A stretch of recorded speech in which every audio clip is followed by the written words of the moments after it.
হঠাৎ করে বিকট শব্দে শিক্ষালয়ে আশ্রে পড়ল একটি যুদ্ধ বিমান। ঘন ধোঁয়া, আগুনের লেলিয়ান শিখা আর চারপাশে ছুটোছুটি শিক্ষার্থীদের। উত্তরা সেই বিভীষিকাময় মুহূর্তে সবাই ছুটছে বাঁচার জন্য, কিন্তু এক তরুণ ছুটল ঠিক উল্টো দিকে, কারণ তার বন্ধু তখনও আটকে আছে ক্লাসরুমের ধ্বংসস্তূপে। ফায়ার সার্ভিসের এক কর্মকর্তা বাধা দিয়ে বললেন, এতে কোনো লাভ হবে না, ওর বাঁচার সম্ভাবনা নেই, তুমি নিরাপদ স্থানে থাকো।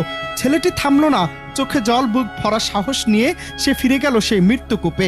অন্ধকার কক্ষে ধোয়ার মাঝে সে খুঁজে পায় তার বন্ধুকে, রক্তাক্ত, নিস্তেজ, তবুও জীবিত। বন্ধুর চোখে তখনও আশা। তাকে দেখে বন্ধুটি হেসে বলল, আমি জানতাম তুমি আসবে। এ যেন আকাশভেদী আলিঙ্গনের এক মহিমান্বিত গল্প। মৃত্যুর দ্বারপ্রান্তে দাঁড়িয়ে থাকা একজন মানুষ যে জানে তার সবচেয়ে আপনজন তাকে ভুলেনি। ছাত্রটি বন্ধুকে কোলে নিয়ে আসে বাহিরে, কিন্তু কপালের নির্মমতা, হাসপাতালে নেয়ার কিছুক্ষণের মধ্যেই মারা যায় সেই আহত বন্ধু। সামাজিক যোগাযোগ মাধ্যমে এই অসাধারণ বন্ধুত্বের গল্প ভাইরাল হয়ে পড়েছে ইতিমধ্যেই। হাজারো মানুষ চোখের পানি ফেলে লেখে, এটাই সত্যিকারের বন্ধুত্ব, যেখানে মৃত্যু ঠেকাতে পারেনি ভালোবাসার ডাকে সাড়া দেয়া এক বন্ধুর পথ চলা। এটা কি শুধুই বন্ধুত্ব, নাকি সীমাহীন বিশ্বাস আর প্রতিশ্রুতি? যুদ্ধ বিমান বিধ্বস্তের ঘটনায় নিহতের সংখ্যা বেড়ে এই পর্যন্ত ৩১ জনে দাঁড়িয়েছে। দুর্ঘটনায় আহত হয়ে বিভিন্ন হাসপাতালে ভর্তি আছেন ১৬৫ জন। মঙ্গলবার দুপুরে আন্তঃবাহিনী সংযোগ পরিদপ্তর আইএসপিআর এক বিবৃতিতে তথ্য জানিয়েছে।